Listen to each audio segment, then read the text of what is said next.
Hello everyone and welcome back to the channel TH classes. So बहुत सारे बच्चे हमारी सीरीज़ के लिए कह रहे थे कि मैम इंग्लिश का सीरीज़ भी लेकर आइए, तो आपने सीरीज़ को इतना प्यार दिया उसके लिए थैंक यू। और अब हम स्टार्ट करते हैं हमारी इंग्लिश की सीरीज़, जिसमें कि मैं 6 चैप्टर से आपका स्टार्ट करूँगी इंग्लिश के चैप्टर्स पढ़ाना। सीरीज़ में हम चैप्टर्स पढ़ाते हैं सो दैट आपको कोई भी दिक्कत ना आए। जब भी आप अपने एग्ज़ाम्स देने जाएँ तो कोई भी आपको एक्स्ट्रा क्वेश्चन करने की ज़रूरत ही नहीं पड़ती, क्योंकि अगर आप चैप्टर की समरी समझ लेते हैं तो आपको आइडिया हो जाता है कि इस चैप्टर में ये था। ठीक है, तो हम 6 चैप्टर से इसलिए स्टार्ट कर रहे हैं क्योंकि जो थ्योरी में चैप्टर्स आएंगे, जो बाइफर्केशन हुआ है नया, उसमें जो थ्योरी में चैप्टर्स आने वाले हैं हम सिर्फ वही चैप्टर आपके कवर करवाते हैं। ठीक है, तो इस चैप्टर का नाम, ये इस पोएम का नाम है माई ग्रैंड मदर्स हाउस। इसको किसने लिखा है? इसको लिखा है कमला दास ने। किसने लिखा है? कमला दास ने लिखा है इस पोएम को। ठीक है, और कमला दास एक काफ़ी ज़्यादा जानी मानी इंग्लिश की पोएट हैं और इसके साथ साथ वो मलयालम में भी लिखती हैं। इनके पोएट के नाम और पोएम के नाम प्लीज़ याद रख लीजिएगा, ये बहुत इंपॉर्टेंट है। इसको लिखा है कमला दास ने। पोएम का नाम है माई ग्रैंड मदर्स हाउस, यानी कि मेरी दादी का घर। तो इस पोएम में क्या है, उससे पहले हम थोड़ा सा इंट्रोडक्शन पढ़ लेते हैं। What are the things your grandmother did for you when you were a child, यानी कि जब आप एक बच्चे थे तब आपकी दादी ने आपके लिए क्या क्या चीज़ें की। What memories do you have of the time you spent with her, और उनके साथ बिताए गए जो वक्त था उसकी क्या क्या यादें आपके पास हैं। Now let us read the poem. चलो अब हम इस पोएम को पढ़ेंगे। My grandmother's house, the poet remembers her grandmother and wishes that she were alive to love her, to make her feel wanted. तो ये इस poem में क्या होता है कि जो कमला दास हैं पोएट, वो अपनी दादी के साथ काफ़ी अटैच्ड होती हैं और वो जो उनकी दादी हैं वो उनसे काफ़ी ज़्यादा प्यार करती हैं। लेकिन अब उनकी दादी नहीं रही, यानी उनकी दादी की डेथ हो गई है। अब वो जब भी अपने उस दादी के घर को याद करती हैं तो उनको वो प्यार, उनको वो अफेक्शन याद आता है जो उनकी दादी उनसे जब जिंदा थी तब करती थी। तो वो ये विश करती है कि काश उनकी दादी जिंदा होती और उनसे उसी तरह प्यार करती जैसे वो बचपन में किया करती थी, और उनको वांटेड फील करवाती, यानी कि उनको भी ये फील करवाती कि हाँ वो भी किसी लायक है और उनसे भी कोई प्यार करता है। ठीक है, तो ये वाली हमारी पोएम जो है वो यहाँ से स्टार्ट होगी। पहले हम क्या करते हैं, पोएम को पढ़ लेते हैं अच्छी तरह। ठीक है, फिर उसके बाद मैं लाइन टू लाइन आपको समझाऊंगी। There is a house now far away where once I received love, that women died. The house withdrew into silence. Snakes moved among books. I was then too young to read, and my blood turned cold like the moon. How often I think of going there to peer through blind eyes of windows, or just listen to the frozen air, or in wild despair pick an armful of darkness to bring it here to lie behind my bedroom door like a brooding dog. You cannot believe, darling, can you, that I lived in such a house and was proud and loved?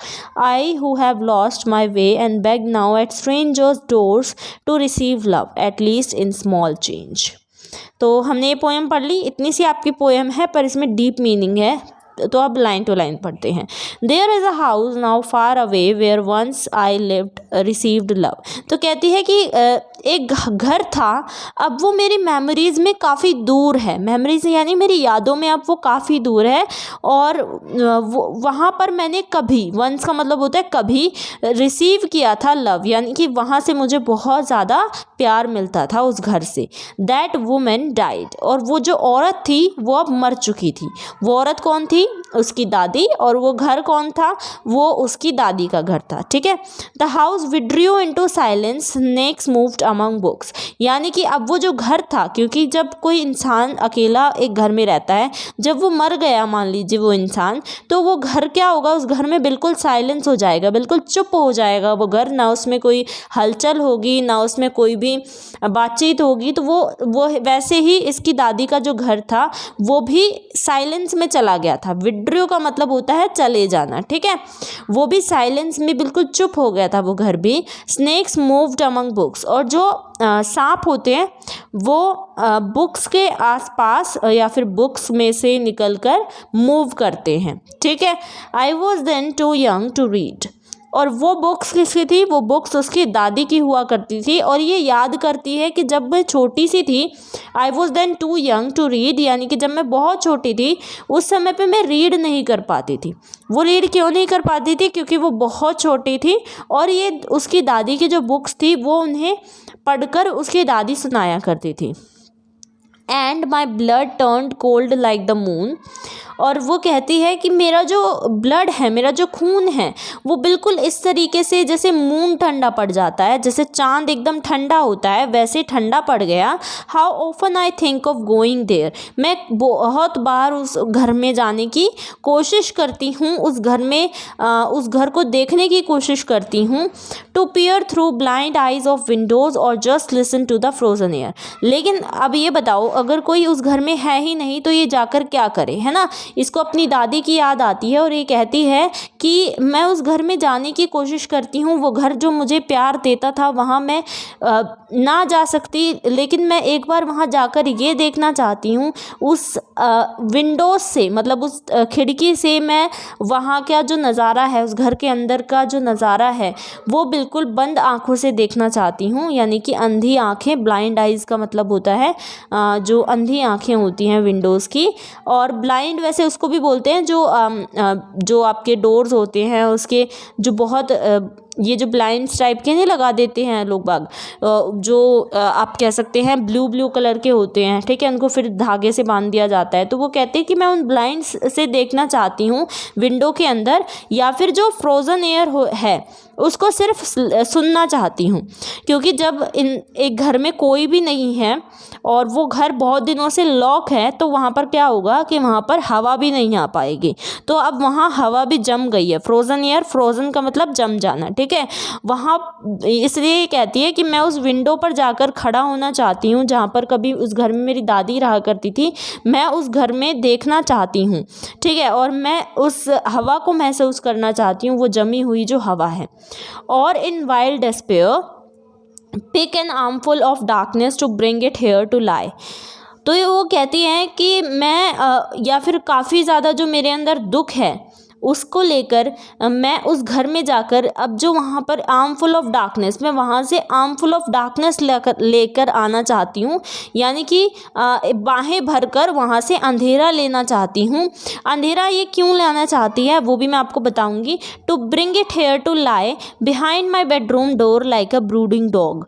तो ये कहती है कि मैं उस अंधेरे को, उस मेरी दादी का घर का जो अंधेरा है वो उसे लेकर मैं अपने घर लाना चाहती हूँ। उस अंधेरे को क्यों लाना चाहती है, ताकि वो अपने बेडरूम डोर के पीछे उसे जैसे एक ब्रूडिंग डॉग होता है, यानी कि एक जो जिस पर हम भरोसा करते हैं, एक कुत्ता जो होता है वो काफ़ी वफादार होता है।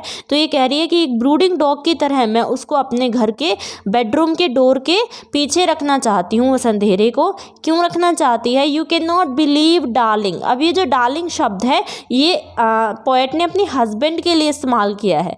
पोएट की यानी कि कमला दास की अब शादी हो चुकी है, ठीक है, और उसे अपने हस्बैंड से वो प्यार नहीं मिल पा रहा है और उसके परिवार वाले भी उसे इतना प्यार नहीं करते, इसलिए वो अपनी दादी की बातें अपने हस्बैंड को बता रही है, ठीक है। यू कैन नॉट बिलीव, तुम विश्वास नहीं करोगे डार्लिंग, यानी कि उसके हस्बैंड को कह रही है। कैन यू, कहती है कि क्या तुम कर पाओगे। That I lived in such a house, कि मैं ऐसे भी घर में रही हूँ। एंड वॉज प्राउड, और मैं इतना गर्व महसूस करती थी। और एंड लव्ड, और कहती है कि मैं वहाँ पर बहुत ज़्यादा मुझे प्यार किया जाता था। I who have lost my way, और मैं वही हूँ, अब वो प्रेजेंट में आकर कहती है कि मैं वही हूँ जिसने अपने अब सारे रास्ते खो दिए हैं। And beg now at strangers doors to receive love, और अब मैं अपने जो स्ट्रेंजर्स हैं, यानी कि अपने हस्बैंड को, अपने हस्बैंड की फैमिली को वो स्ट्रेंजर्स की तरह कहती है कि अब मुझे भीख मांगनी पड़ती है प्यार रिसीव करने के लिए, कि तुम मुझे प्यार करो, इसलिए भी मुझे भीख मांगनी पड़ती है। At least in small change, और इससे क्या होगा, इससे कोई फ़र्क नहीं आने वाला, क्योंकि ये सारी बातें बताकर भी तुम मुझे वो प्यार नहीं दे पाओगे जो मेरी दादी ने कभी मुझे बचपन में दिया था। तो ये थी आपकी पूरी पोयम। अब देखो इसमें समझने वाली बात क्या है। आर्मफुल ऑफ डार्कनेस का यहाँ पर क्या मतलब है। आर्मफुल ऑफ डार्कनेस का मतलब ये है कि उसे अपनी दादी की जो मतलब जो पीछे की बैक की जो यादें हैं वो इतनी ज़्यादा प्यारी हैं कि वो उनके घर से अंधेरा भी अपने घर लेकर आना चाहते हैं, क्योंकि वो अंधेरा भी उसे खुशी देता है। ठीक है, एक तो ये बात है। अब यहाँ पर पोएम में बोला जाता है क्वेश्चंस में कई बार कि वो ब्रूडिंग डॉग से क्या मतलब है उसका, कि वो अपने बेडरूम डोर के पीछे उसको ब्रूडिंग डॉग बनाकर उस अंधेरों को क्यों रखना चाहती हैं। वो इसीलिए रखना चाहती हैं क्योंकि एक कुत्ता जो होता है वो काफ़ी वफादार होता है और वो कभी भी अपने मालिक को धोखा नहीं देता। ऐसे ही वो कहती है कि ये अंधेरा, ये जो मेरी दादी का प्यार है अंधेरे के रूप में, वो कभी भी मुझे धोखा नहीं देगा और कभी भी मुझे छोड़कर नहीं जाएगा, जैसे कि एक डॉग नहीं जाता। ब्रूडिंग का मतलब होता है सोचना, यानी कि जो सोचने वाला डॉग होता है। ठीक है, अब डार्लिंग का मतलब मैंने आपको समझा दिया कि वो अपने हस्बैंड के लिए यूज़ कर लिया डार्लिंग वर्ड। और इसके अलावा यहाँ पर जो एक ये है कोल्ड लाइक द मून, यानी कि मून की तरह मेरा जो ब्लड है वो ठंडा पड़ जाता है जब मैं अपनी दादी के घर जाने के बारे में सोचती हूँ। तो यहाँ पर देखो सिमिली यूज़ हुआ है। सिमिली का क्या मतलब होता है, आपसे क्वेश्चन में भी पूछा जाएगा कि और कोई सिमिली यहाँ पर है। सिमिली का मतलब होता है जहाँ पर भी लाइक वर्ड यूज़ हो या फिर एज वर्ड यूज़ हो। ठीक है, जहाँ पर भी लाइक वर्ड या एज वर्ड यूज़ हो वो एक सिमिली कहलाता है। कोल्ड लाइक द मून यानी कि मून की तरह ठंडा पड़ जाना। ऐसे ही ब्रेव एज द लायन, यानी कि as brave as the lion, यानी कि एक आप कह सकते हैं कि एक शेर की तरह बहादुर होना। ठीक है, तो की तरह, तो जहाँ पर लाइक या एज वर्ड यूज़ हो वहाँ पर सिमिली होता है, ये बात याद रखिएगा। चलिए, अब क्या है, अब ये पूरी पोएम थी आपकी। अब इसको 3 पार्ट्स में नीचे डिवाइड करके आपको बताया गया है। एक तो डिस्कशन पार्ट है ये वाला, ठीक है, ये पार्ट है, वही पोएम है, उसको इन टेक्स्ट क्वेश्चन कर लेते हैं इसकी। What happened to the house after the grandmother died? जब उसकी दादी मर जाती है तो उस घर को क्या हुआ, उस घर में क्या क्या चीज़ें हुई। तो आप लिख सकते हैं कि उसकी जब दादी मर जाती है, when her grandmother died, her house withdrew into silence, यानी कि उसका जो घर था वो बिल्कुल साइलेंस में चला गया। And also the snakes moved among the books, यानी कि उसकी जो बुक्स थी दादी की पुरानी, उनमें जो स्नेक्स वगैरह थे वो इधर उधर घूम रहे थे। Why was the poet not able to read the books, क्यों वो बुक्स नहीं रीड कर पा रही थी? Because she was too young, क्योंकि वो काफ़ी छोटी थी उस समय पे बुक्स रीड करने के लिए। अब है डिस्कशन। अब देखो मैंने सिमिली बताया था ना आपको, सिमिली के बारे में, शी यूज टू, ये जो है ये सिमिली होता है।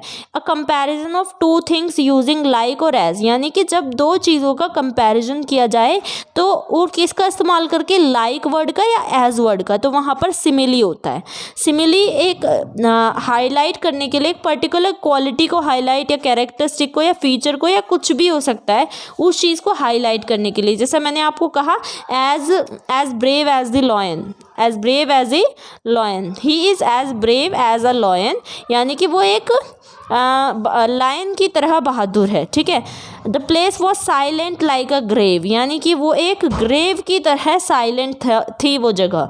ग्रेव का मतलब होता है कि वो जिसमें वो दफनाए नहीं जाते हैं, जैसे जो मर जाता है जिसमें वो दफनाते हैं आप कैसे क्रिश्चियन वगैरह, तो वो होती है ग्रेव। ठीक है, अब उसके बाद इसको आप पढ़ लीजिएगा, वही चीज़ है सेम। उसके बाद इन टेक्स्ट क्वेश्चन नंबर 2 आ जाता है। The poet wants to go back to the house dash to peer dash to listen dash to pick dash. तो बताओ वो पोएट जो है अपने घर वापस उसकी दादी के घर क्यों जाना चाहती थी? टू पियर के बाद जो लाइन लिखी हुई है वो आप लिखेंगे, to peer through blind eyes, to peer through blind eyes of windows, यानी कि बहुत ध्यान से उसकी जो विंडोज़ थी, उसकी जो उसकी दादी की जो खिड़की थी उसमें देखने के लिए। ठीक है, ये लाइन लिखेंगे। टू लिसन, वो किस लिए जाना चाहती थी, टू किस चीज़ को सुनना चाहती थी? To listen to frozen air. ठीक है, to listen to frozen air. And to pick an armful of darkness, ताकि वो जो डार्कनेस है उसको बाहों में भरकर ला सके। उसके बाद है आपका next, Look at the phrase the blind eyes of windows. Window is a non-living object. In the poem, the window has been given a human physical feature blind eye. What do we call this poetic transformation? You can go back to the poem Leisure for a clue. Why are the eyes of windows described as blind? तो इसको हम metaphorical बोलते हैं, metaphoric. हम इसको क्या बोलते हैं? मेटाफोरिक, जिसमें हमारी जो निर्जीव वस्तुएं हैं उसके बारे में एक ह्यूमन की तरह बताया जाता है या फिर लिविंग ऑब्जेक्ट की तरह उनको दिखाया जाता है। जैसे यहाँ पर दिखाया था ब्लाइंड आइज़ ऑफ विंडोज़, ठीक है। विंडोज़ की आंखें नहीं होती है, लेकिन फिर भी यहाँ पर एक अंधी आंखों की तरह दिखाया गया था, तो इसीलिए इसमें हम मेटाफोरिक जो है वो यूज़ हुआ है। मेटाफोर आप इजीली लिखेंगे। अगला है why is the air in grandmother's house described as frozen. इसमें पूछा गया है कि जो दादी माँ के घर की हवा थी वो फ्रोज़न क्यों हो गई थी? वो फ्रोज़न इसीलिए हो गई थी because her house was locked for a long time, यानी कि उनका घर जो था वो काफ़ी समय से लॉक्ड था, और जब घर लॉक होता है तो उसमें एयर नहीं आती है, और इसीलिए वहाँ की जो हवा थी वो उसी में जम गई थी, उसी घर में। अब नेक्स्ट है pick out the correct alternative in A and B. अब आपको क्या करना है, इनमें से जो सही है वो निकालना है। An armful of darkness means, अब एक बाहें भर के जो अंधेरा है उसका क्या मतलब है? Old memories of the grandmother's house, unhappy days, some dark object from the house. तो इसका आंसर है ओल्ड मेमोरीज, यानी कि जो पुरानी यादें थे उसके ग्रैंड मदर के घर की वो लेकर आना, ठीक है, जिससे कि वो अपनी नई जिंदगी में अच्छा फील कर सके।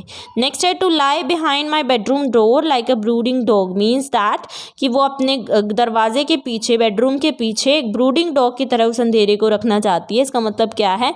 The memories will always remain with the poet, the memories will lie uncared for in a corner, the memories are as important as a dog. तो इसका आंसर है the memories will always remain with the poet, यानी कि वो poet के साथ वो यादें हमेशा रहेंगी, इसीलिए।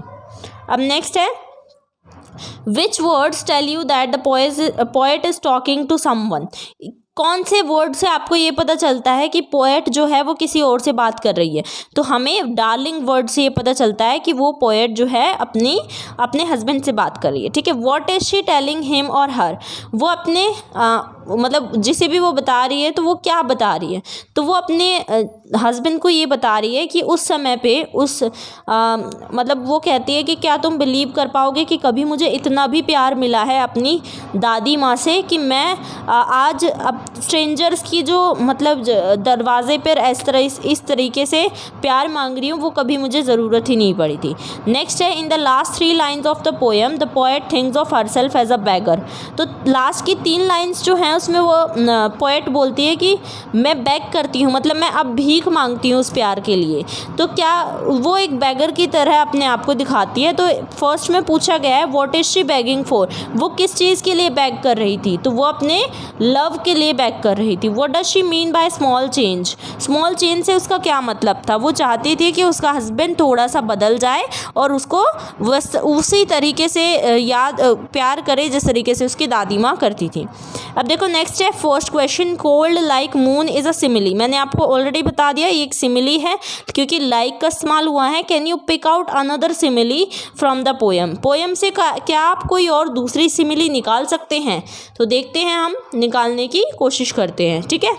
पोएम पे चलते हैं, ये रही हमारी पोएम। यहाँ पर जहाँ पे भी आपको लाइक वर्ड दिखाई दे वो आपकी सिमिली है।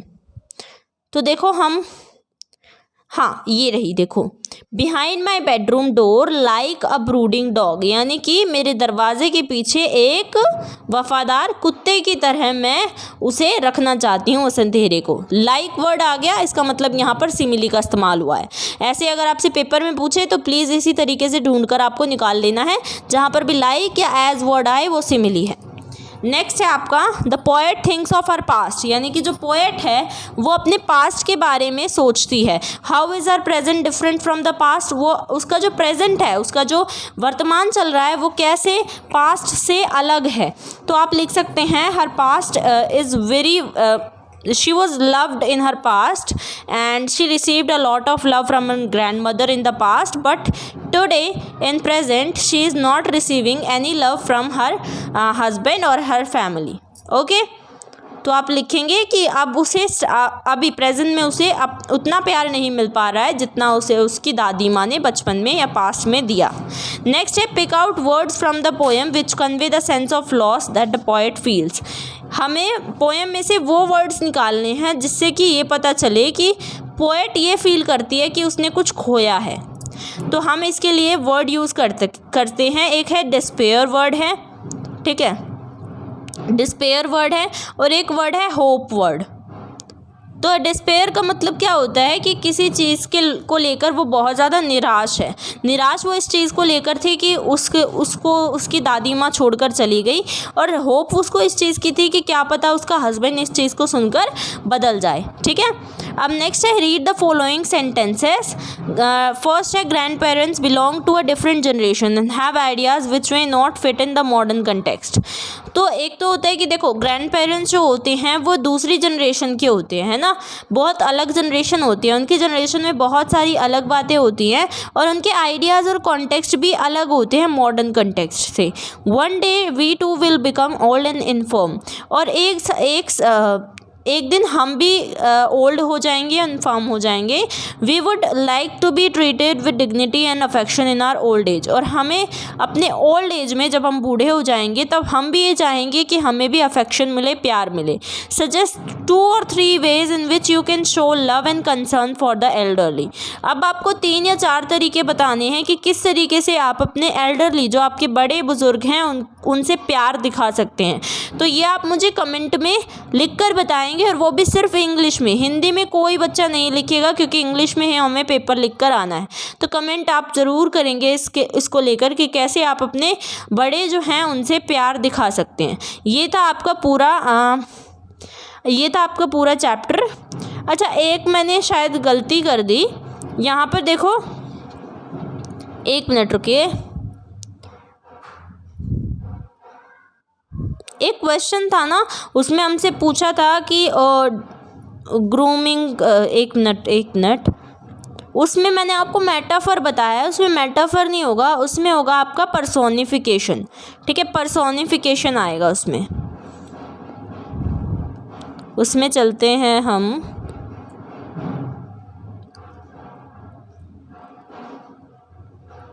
अभी वो मुझे मिल नहीं रहा है, पर उसमें आपका पर्सोनिफिकेशन आएगा। जहाँ पर वो ब्रूडिंग डॉग जैसा बोलती है ना, तो वहाँ पर आएगा पर्सोनिफिकेशन, ठीक है, इस बात का ध्यान रखना। मेटाफर नहीं आएगा, वो मैंने शायद गलती से बोल दिया।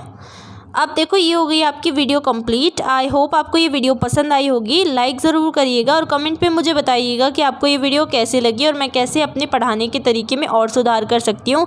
कोई भी आपको फीडबैक देना है तो feel free to give us a feedback.